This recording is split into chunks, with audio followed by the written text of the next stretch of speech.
Hello, I'm Kim Houghton, the Chief Economist at the Regional Australia Institute, and this is my update as at the 26th of May of the impact of COVID-19 on regional Australia. As I've mentioned before, the impact on regions has been very varied. This map, prepared for all of you to access by SGS Economics and Planning, that's Terry Rawnsley and his colleagues, shows the divergence in expected gross regional product across Australia as a whole. In the blue areas, and there are quite a few in regional Australia, gross regional product is expected to grow somewhat over this financial year. And the darker the red, the greater the declines are expected to be. Now, because this work includes both the impacts of the bushfires and the impacts of COVID, the darkest red areas are those that have had that double whammy. So East Gippsland in Victoria, Southeast New South Wales and Kangaroo Island are all dark red. Other places that are also dark red but weren't bushfire affected, Southwest WA and Cairns in particular, are places that are heavily reliant on international tourism, and that of course stopped when those international travel restrictions came in. So the impact across the country is really varied. Now that's backed up by data from the Bureau of Statistics, the Labour Force Survey for April. Their regional data came out late last week. And the first chart there looks at how employed a population is and the change in that employment to population ratio.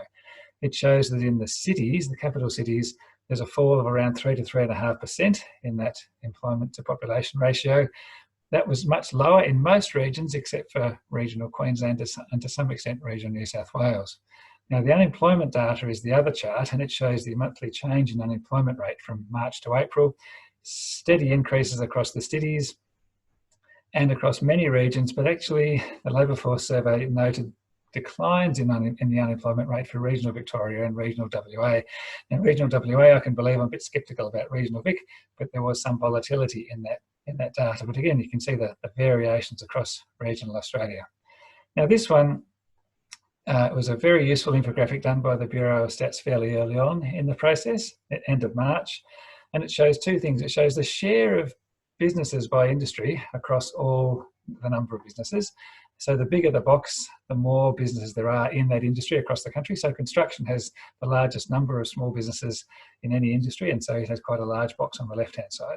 The colour of the boxes tells us whether those businesses were still open as at the end of March. This is very early on in the restrictions process, and it shows us that for many industries, a large proportion were still open. The blue ones over 95%, the green ones between 75 and 95%. What you can see on the right-hand side, though, is three industries that are orange and red. And for those ones, 2/3 of businesses were still open in accommodation and food services and information, media and telecommunications.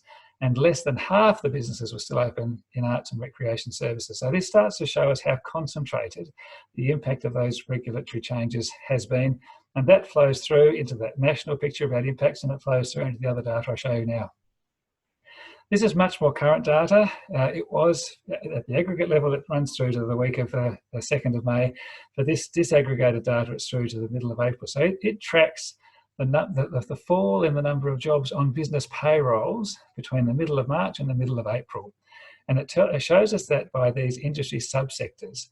And what's interesting about these is the red line is the average. So across all industries, there's been a fall of about 7% of people on business payrolls over that period. But there are these 7 sub-industries which take account, for which those falls are much, much higher than any others. Only these 7. The other ones drop right away and hovering around that 7%.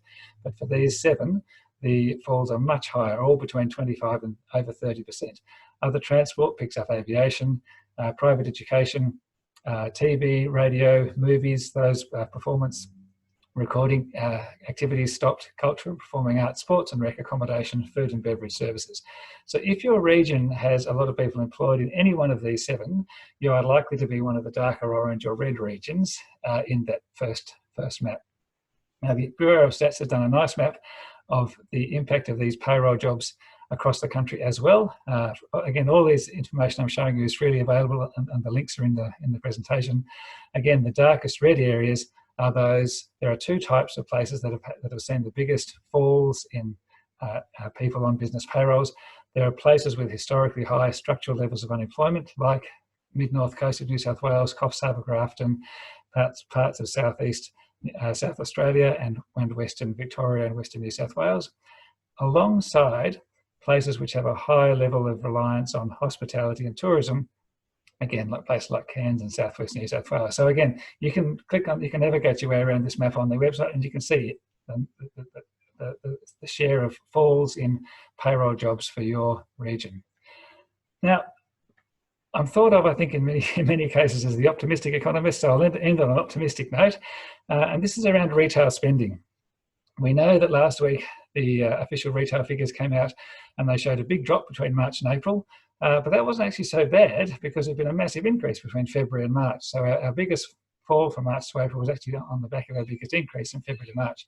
So we've plotted this as a sort of longer series. You can see that our total retail spending across the country, across all categories, was about $27 billion per month for most of last year. Kicked up to around 30 billion in March as we went on our toilet paper buying splurge, and then dropped away again to about 25 billion in April. The good news, I think, is that our April 2020 number is around 9% below where we were in April last year. So it's a fall. Usually we can rely on an increase, and it is a fall, but it's not a catastrophic fall.